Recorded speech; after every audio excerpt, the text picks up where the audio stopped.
The idea was just to get away for a few weeks. Get away from the nervous bustling of the university campus. Get away from the constant group assemblies to discuss and reaffirm the student body's collective grief and fear. Get away from the place that had felt so much like home and now felt so alien. The criers cried, the huggers hugged, and the angry used their fists and screamed relentlessly into the void. The university counselors were up to their eyeballs, as were the police. 4 dead in a month at the hands of some brutal phantom. The River Falls Ripper, as he was known, had taken normal life in their happy Wisconsin university town, turned it upside down, and smashed it open on a rock. The body of the 5th victim, sophomore Leslie Gale, was found nude in the woods behind the athletic building. Forensics estimated that it had been dumped 8 hours before. It had been a cold night, and when they pulled her body up, the leaves stuck to it, making a sound like wet paper when they fell off. She was similar to the other victims only because she was a student at the university. No two were the same, with victims crossing gender, economic, and racial boundaries, all with their own cause of death. This gave the police very little to go on. The only reason they suspected one killer was their specific brand of post-mortem mutilation. It was his signature, and it was different each time. After they were killed, each victim was subjected to some bizarre experimental surgery. The press called them surgeries because that was the closest thing you could call them, even if none of them had any sort of medical purpose, at least on this planet. Each one was different, but also the same. They felt the same, the cops might say. There was a creative cruelty about them that was impossible to ignore. Leslie Gale, for instance, was found with her eyes, ears, nose, teeth, and tongue removed. There was a long vertical cut down her torso that had been stitched up before her body was dumped. Upon opening her up, they found the parts of her face sewn inside her stomach, wrapped in a piece of skin. The skin belonged to the previous victim, junior track star Raymond Hall. After that, the university shut down classes altogether. The group assemblies stopped and the counselors packed their things as students fled the campus like rats from a plague ship. Dylan was a senior at the university, but unlike everyone else, he had lived in River Falls his entire life. He was a townie, as the other students liked to tease. Dylan watched as the campus emptied out, everyone but him headed for higher ground. There was a knock at Dylan's door where he found his 3 friends, Reggie, Mila, and Grace. "What are you guys doing here?" Dylan asked. It didn't feel right just going home. Grace said. Yeah, we just thought that we should be here with you, only just not here. Mila added. Dylan smiled at this. He had had friends as a kid in this town, but many of them went off to college and other places or just drifted away. He had gotten used to the idea that that was what all friends do until he started school in his own backyard and met Mila, Grace, and Reggie. For the first time, he felt like he had friends that meant something, people that might actually stick by him. Here they were, standing at his door, proving the point. Grace, with her long curled hair pulled back and draped over the back of her River Falls University sweatshirt, stained with paints of all colors. Reggie, with his Coke bottle glasses, tall and lean, with his arm around Mila's shoulders. Mila stood 1.5 feet shorter than Reggie, her skin a rich caramel color against the black clothes that made up the entirety of her wardrobe. These were his friends, and he loved them. "School's out, man. Grace has a spot we can just go get away from all this. We need a distraction, you especially being an honest-to-God townie and all. You in?" Reggie asked with a grin. Dylan smiled and looked at Grace. "Where's the place?" He had liked Grace from the beginning. Now it was basically an obsession. Her smile was brilliant, like staring into the sun. He would wake in the middle of the night to find its afterimage burned into the backs of his eyelids. He was studying the hard sciences, always charting data, and she was in the arts, painting and developing a style in mixed media collage.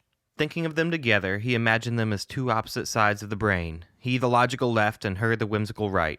Opposites that fit perfectly together. Infatuated as he was, he had never told her how he felt. They had settled into the same close friend group, and that was good. It was just nice to spend so much time close to her, and the idea of a weekend away was certainly appealing. "It's up north," Reggie interjected.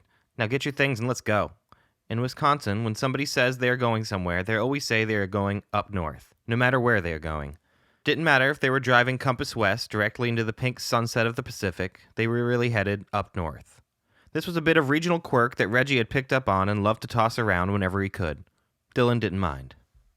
Dylan's parents required little convincing. Their town wasn't safe anymore, and they were grateful he could ride this out somewhere else. Dylan threw some things in a travel bag, and the 4 of them left River Falls and its growing river of blood behind them. For the rest of them to go home to their parents felt too much like running, like surrender. This wasn't surrender. This was together, and together was power. So the idea was just to get away for a few weeks, to disappear, and Wisconsin was a great state to do that.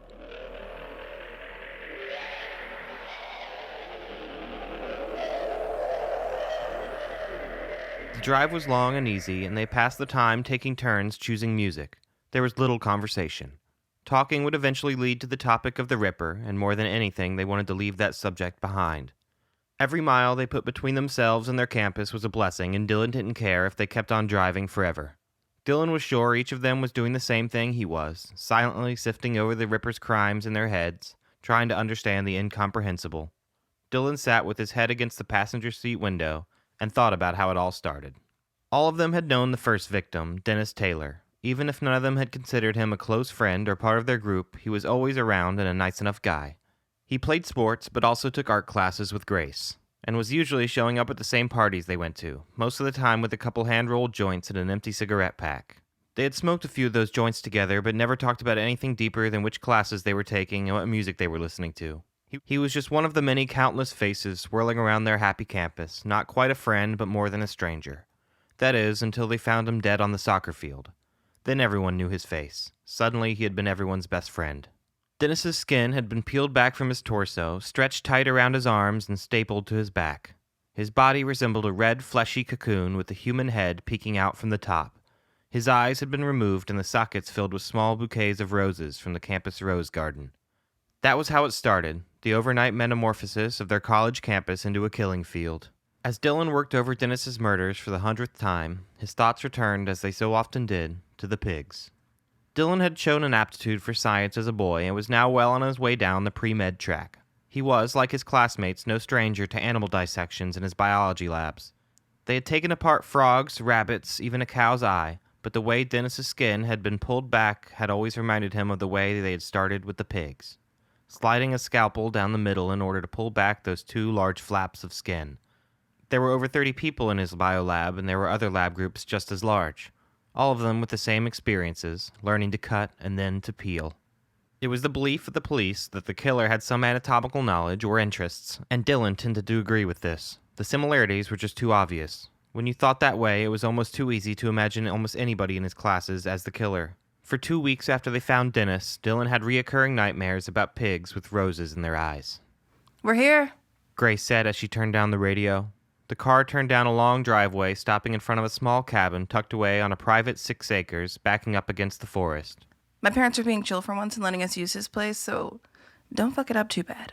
It wasn't the typical night of college students away for the weekend. There was drinking, sure, but the tone was somber. Being so far away from school and finally feeling safe, the group let themselves talk about the Ripper openly for the first time. They talked about the murders, of course, but quickly found themselves moving on to more adjacent topics. The time they had all gotten high and hit golf balls into the river with Dennis Taylor, before he had been turned into the human cocoon, of course. The way certain professors wouldn't discuss the slangs with students, forbidding the subject harshly as if the students were a group of troublesome toddlers who refused to stay out of the mud. I heard it could be a group of killers, considering how many different things have been done to the victims and the fact that none of them fit the same sex or race demographic. Mila said, holding Reggie's hand in her lap. We brought it up in my psychology class one time, and I thought it made some sense. The group considered it. Dylan thought of the pigs. They would all have to be pretty good with a knife, Dylan said. Yeah, that's why so many people think it's a doctor or a medical student or something. Plus, the styles are just too fucked up to be a group of people.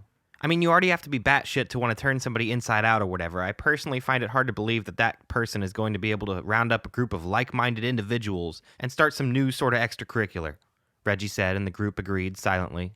Mila gave him a light, playful jab with her elbow. Sorry, babe, I calls him like I see him. Grace picked at a spot of paint on her sweatshirt, then spoke up with a playful smile. Well, how about it, Dylan? You're a resident med head. Do you think it could be another medical student or maybe one of the professors? Dylan thought for a moment. Based on the ages and physical shape of many of our science faculty, I doubt it was a professor. Think of Dennis. I mean, he was in good shape. It would take some strength or cunning to bring him down, and I just don't see that coming from one of those professors. Not to mention that psychological breaks with crimes this violent usually occur before the age of 25. Mila interjected. Someone with this kind of rage inside of them would have a hard time keeping it hidden long enough to get tenure. Whoa, I didn't know I was dating Sigmund fucking Freud, Reggie said. Shut up, it's true. Dylan nodded. She's right. The person is experimenting, trying new things. When I think about what the Ripper has done to his victims, I can't help but think about some of the illustrations in our medical textbooks. The cuts are supposed to be very clean, and what he does takes time and a meticulous nature. So, yeah, I guess to answer your question, Grace, I could see it being a medical student. Totally. He frowned. I've probably had a lab with the guy for all I know. Mila squeezed Reggie's hand tighter. They finished off a few more beers each before calling it a night. Mila and Reggie left first, sharing one of the guest rooms, leaving open the master bedroom and one more small guest room. Dylan and Grace sat together, finishing their beers and trying to steer conversation towards lighter memories. Parties, pranks, projects, anything. Nothing worked. Every new topic was like trying to hang a painting over a wall covered thick with shit. It could distract the eye for a moment, maybe, but the stench was always there. They couldn't escape, not even all the way out here. It was almost as if the Ripper had followed them, and Dylan hated him even more for that. There's some whiskey we haven't even opened. Want to crack into it with me? Dylan asked with a smile. Might help us forget everything for a while. He tried to smile at her, tried to say with his eyes what he had never been able to tell her with his voice. Grace smiled back and met his eyes for a moment, then moved them away. I don't know. I think I should probably just go and get some sleep too. I'm so tired. She said. Tomorrow, okay? Yeah, tomorrow, Dylan agreed.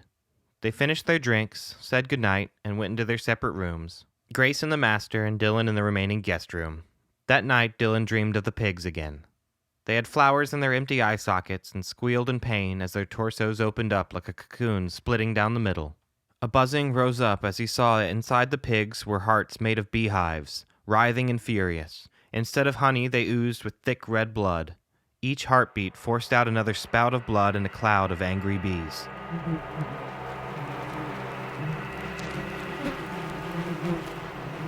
He awoke to uncontrollable screaming, but not his own. It was Grace, out in the living room. He forgot the dream in an instant, jumped to his feet, and ran out to the main area and stopped when he saw what was sitting on the love seat. Grace was backed into the corner, still screaming. In the center of the room, on the love seat, were the bodies of Reggie and Mila, nude and sewn together in a lover's embrace, their lips and faces stitched together into one. Dylan looked from the ghastly tableau to Grace, hysterical and cowering. When she finally saw Dylan, she only screamed harder. He tried to approach her, to comfort her, but she jumped to her feet and moved across the room, deliberately putting a couch between herself and Dylan. "Grace, it's me! You're okay, let's just get out of here now!" But Grace wouldn't hear any of it. She only screamed more and pointed at him. Dylan looked down and realized there was blood on his clothes. Stay away from me! Grace pleaded. "It wasn't me! Grace, you have to believe me!" She wouldn't listen. She continued to keep her distance. What the fuck is that? Grace motioned towards the wall behind Dylan. He turned and found his travel bag unzipped and open. Inside were several blue plastic boxes marked with the words River Falls University Biology Department. He recognized the blue boxes immediately. He should. He had handled them countless times.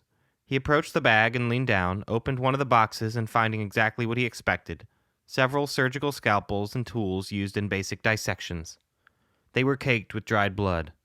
He tried to understand how they had gotten into his bag, and he couldn't. Students were only allowed to use these tools in the lab areas, so he would have had to sneak them out. Surely he hadn't done that, had he? As his mind reeled for a logical answer, he felt the pinch of something else that had surely come from the school's science lab, a hypodermic needle. It pressed into his neck, and he felt a calm, cool sensation spread out from around it. Then, sleep.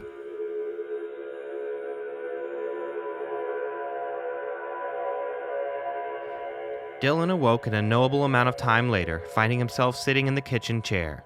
He tried to pull himself loose, but discovered two things. A zip tie had been fastened around his wrists, and his arms had been stitched together from the elbow down. His arms had been fastened behind the chair, and any attempt to pull them apart brought on excruciating pain. He looked up and saw Grace sitting across from him, the open blue box of dissection tools open on her lap. She was smiling. Dylan's mind fought itself, refusing to believe what his brain was telling him to be true. He tried to ignore the evidence, but he was a student of the hard sciences, and it was not in his nature. "How could—" Dylan started, but Grace stopped him. I wouldn't talk too much if I were you. I put something sharp down your throat, and it's hard to tell where it stopped. I don't want you to cut yourself yet. Dylan's whole body flooded with terror as his eyes stayed locked on Grace. Grace, with her smile as blinding as the sun. A smile that he knew had probably blinded so many others. Others like Dennis Taylor. Grace, who was developing a style in mixed media collage. Very mixed, recent enlightenments considered. She played with the tools in the blue box before pulling one of the scalpels free and marveling at its glinting edge. The press called what I did surgeries because they have no imagination. Always chasing the idea of the disgruntled medical student, the cliched psychotic doctor. Grace rose to her feet and approached him with the scalpel outstretched. I know you've always liked me. That's okay. It's good, actually. It makes all that blood pumping through your heart special. Maybe it's even what's been missing from my work. If you can help me get this piece right, maybe they'll understand what you already know.